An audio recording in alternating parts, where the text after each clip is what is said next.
전쟁 없는 세상을 꿈꾸기에 전쟁을 연구합니다. 안녕하세요. 뉴스 멘터리 전쟁과 사람 허준입니다. 안녕하세요. 윤지연입니다. 지연 씨 혹시 네. 너튜브에 저희 프로그램 검색해 보신 적 있으세요? 기본 아닙니까? 뉴스멘터리 전쟁과 사람 늘 항상 보죠. 왜죠? 이 검색을 해서 이렇게 영상이 쫙 뜬 모습을 보면 왠지 뿌듯하기도 하고 맞아. 이때 이런 방송 했었지. 그래 이때 이런 얘기 했었어 하면서 뿌듯하기도 하고. 맞아요. 네, 그럼 오늘도 두 분 모시고 이야기 한번 나눠보도록 하겠습니다. 기세찬 교수님, 임철균 연구위원님 나와주셨습니다. 안녕하세요. 안녕하세요. 반갑습니다.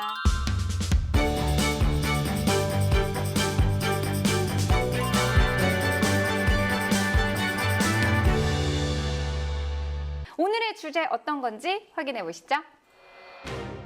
79년 2월 17일 14일이면은 뭐 그런 초콜릿 주는 날 뭐 발렌타인데이. 이런 거. 네. 베트남? 베트남. 베트남? 근데 베트남 전쟁은 아닌. 더 전이죠. 네. 오늘의 주제는 중국이 베트남을 침공하며 시작된 중국과 베트남 전쟁, 즉 중월 전쟁입니다.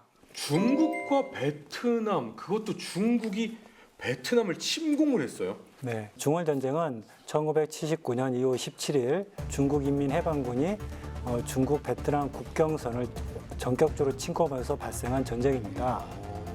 근데 이 전쟁의 배경을 알기 위해서는 일단 베트남과 중국, 소련과의 관계를 좀 먼저 알아볼 필요가 있습니다. 이 전쟁 자체가 워낙 복잡하게 진행이 됐거든요. 그리고 배경도 단지 중국과 베트남의 관계가 아니고 국제적인 상황이 많이 얽혀 있었습니다. 네. 일단 베트남과 중국과 관계를 보면 2차 세계대전 이후에 베트남은 식민지에서 벗어나서 통일을 추구하게 됩니다. 네. 그래서 사회주의 혁명 전쟁을 추구하고요. 그러나 프랑스는 독일에 패했지 않습니까? 그래서 다시 전쟁이 끝난 다음에는 이 베트남을 자기의 식민지로 다시 삼고 싶어 했습니다. 그래서 호치민이 이끄는 북베트남과 프랑스와 전쟁을 치르게 되고요. 그 과정에서 중국이 많이 도와줬습니다. 예를 들면 32만 명의 기술자와 군인들을 지원을 해줬고요. 거의 200억 달러 정도를 또 지원했습니다. 중국과 베트남 관계는 상당히 좋았다고 보여집니다. 또 베트남과 소련과의 관계를 보면 소련은 사실은 그 남베트남 지역에서 충돌을 일으키는 것을 희망하지는 않았습니다. 왜냐하면 그 소련 자체도 유럽 쪽에 워낙 관심이 있었기 때문에 그래서 별로 관심을 안 두다가 여러분이 아시다시피 통핑망 사건 이후로 미국이 이제 베트남전에 개입을 하게 되지 않습니까?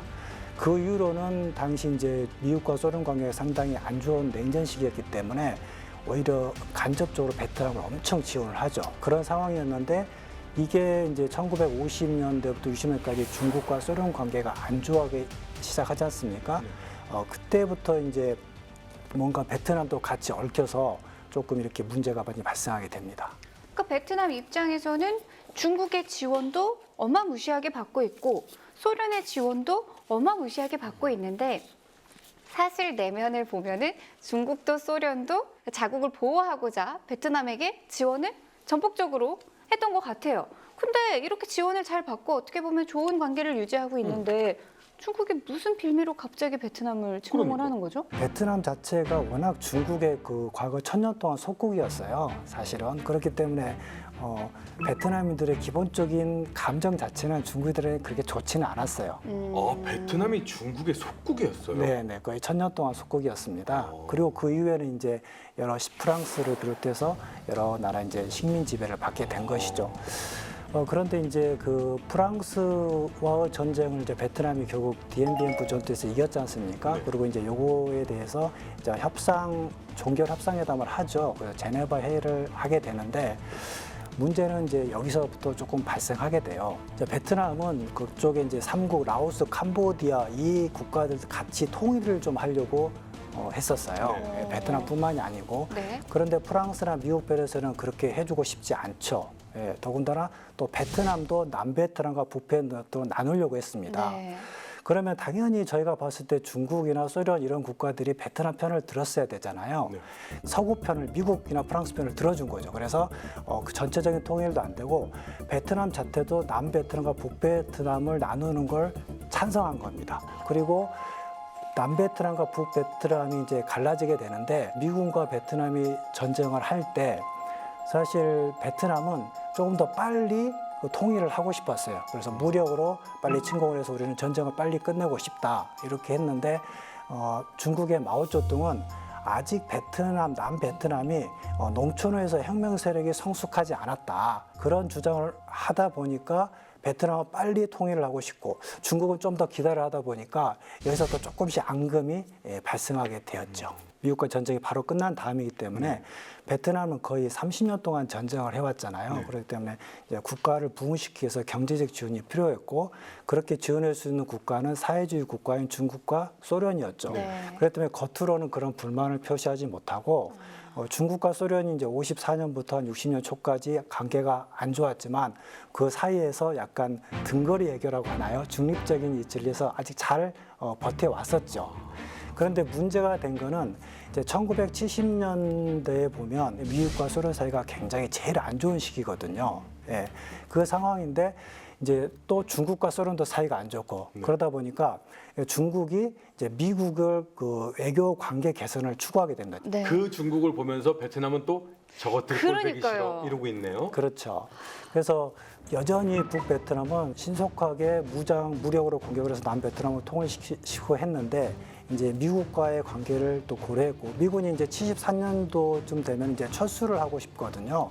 근데 아시다시피 베트남과 미국이 전쟁에서 누가 이겼습니까? 베트남이겠죠. 그렇죠. 근데 미국은 이제 졌다는 표현을 안 하고 명예로운 철수라고 표현을 했거든요. 그래서 명예롭고 도망치지 안 나고 명예롭고 나가고 싶어 했던 거예요. 그러다 보니까 베트남과 좀 회의를 통해서 시간을 얻고 싶은 거죠. 그걸 중재했던 게 중국입니다. 네, 그래서 파리 회담을 통해서 이제 전쟁이 종결되고 미군이 언제 철수한다. 미국의 체면을 세워주는 거죠. 그런 것들을 협약을 하면서 중국과 베트남의 관계가 많이 안 좋아지게 되죠. 앙금은 계속 쌓여가고 있습니다.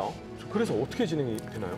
그리고 이제 그 2년 뒤에 결국 그 북베트남이 무력으로 남베트남을 침공해서 순식간에 이제 점령을 해서 베트남이 통일이 되죠. 이때는 뭐 거의 전쟁이 아니라 그냥 점령이었죠. 네, 그렇습니다. 네. 네, 거의 뭐 저항 없이 점령을 했고요. 그 점령한 다음에 이제 통일한 다음에 1975년에 베트남 공산당 총비서인 내주원이 이제 소련의 크렘린에 가서 이제 공개 연설을 하게 돼요. 네. 그래서 그동안 30년 동안 굉장히 베트남 통일에 대해서 지원해준 소련에 너무나 감사한다. 그런데 여기서 중국에 대한 감사 표시가 한마디도 안 한 거예요. 네. 그리고 또 애둘러서 이제 비판을 하는데 오히려 혁명이 1, 2년만 늦춰졌더라도 오히려 혁명세력이 다시 반혁명세력이 더 대단했을 것이다. 그래서 베트남이 오히려 빨리 진격한 게 옳았다는 것을 애둘러 마오쩌둥을 비판한 거죠. 마오쩌둥을 천천히 하라고 했던 거를. 그렇죠. 1977년이 되면은 우여곡절 끝에 덩샤오핑이 집권을 합니다. 이 덩샤오핑이라는 사람이 애초부터 베트남에 대한 악감정이 있던 건 아니에요. 오히려 베트남 공산주의자들하고 긴밀한 교류가 있던 사람이거든요. 그런데 이제 집권을 하고 나서 이 당시에 중국의 최대 안보 위협 세력이 누구였습니까? 소련이었어요.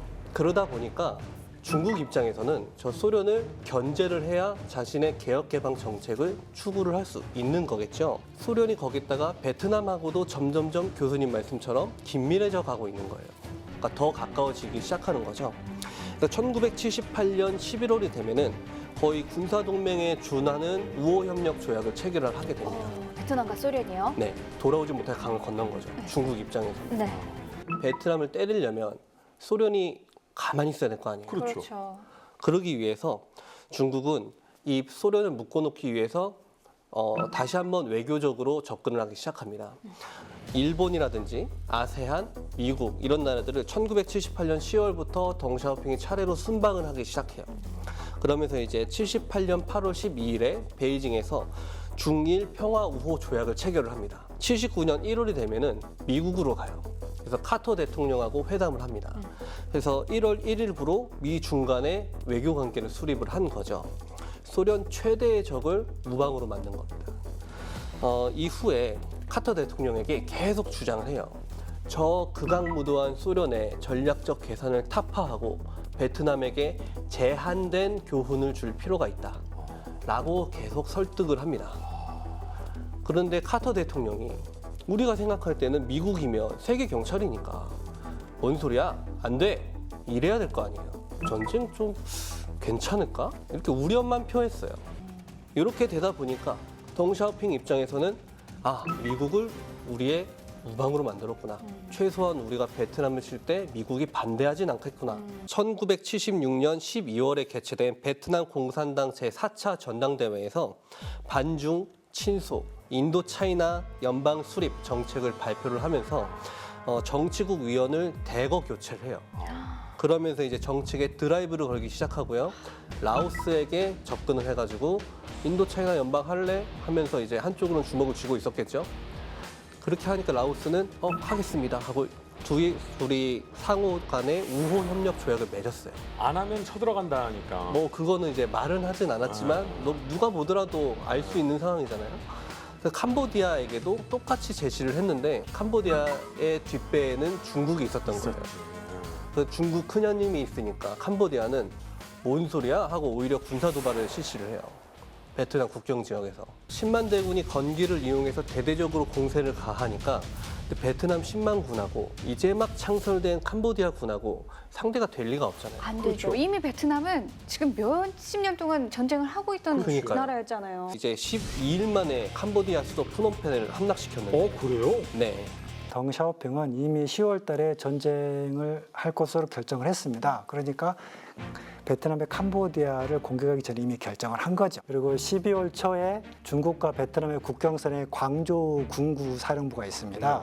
광저우 군구 사령관 쉬슈요우입니다. 쉬슈요우인데 그 군구 사령관을 베이징으로 불러들입니다. 불러들여서 총사령관을 임명을 하고요. 그 대신 덩샤오핑이 정확한 전쟁 방침을 하달합니다. 병력 규모 면에서는 어느 정도 제한을 둬야 된다. 그다음에 작전 기간도 어느 정도 초과해서는 안 된다. 그다음에 작전 지역, 작전 범위도 이 정도 내에서 하라고 아주 구체적인 방침을 줍니다.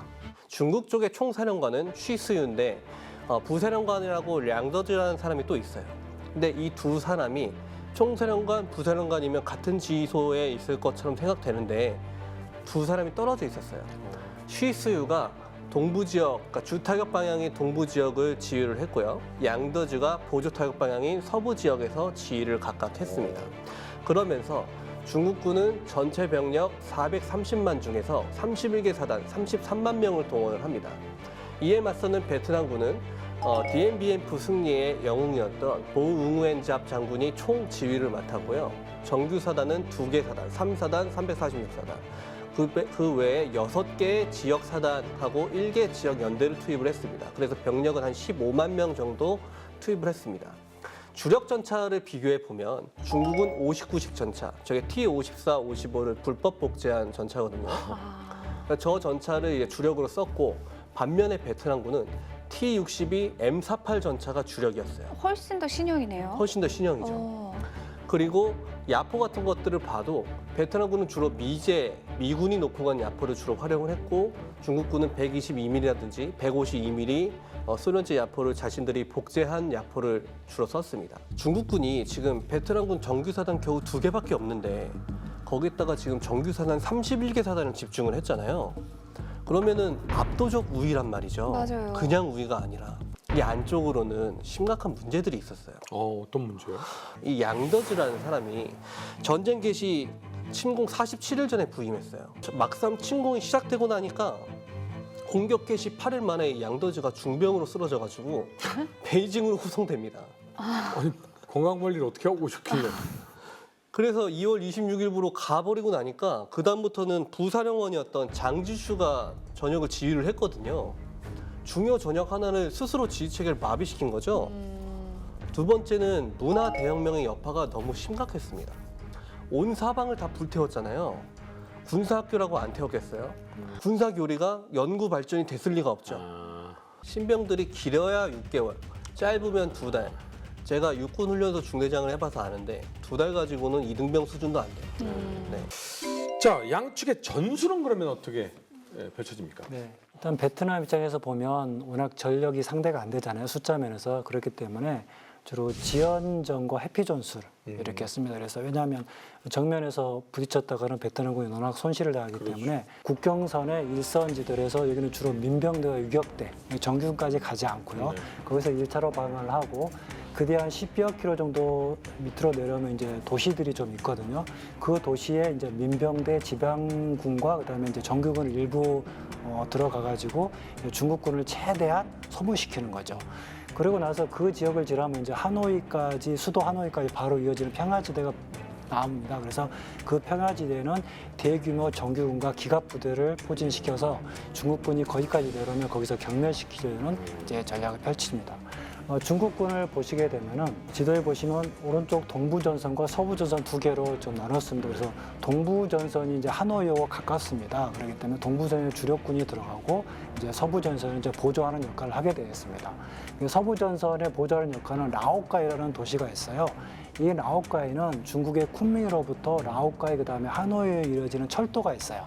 그러니까 상당히 중요한 지점이죠. 그러면 철도 그런 거를 점령하게 되면 병력을 대규모로 철도를 통해서 이동할 수가 있거든요. 그래서 굉장히 전략적으로 중요한 지역이기 때문에 그 라오카이를 중앙 좌우에서 세 군데에서 포위 공격하는 계획을 세웠고요.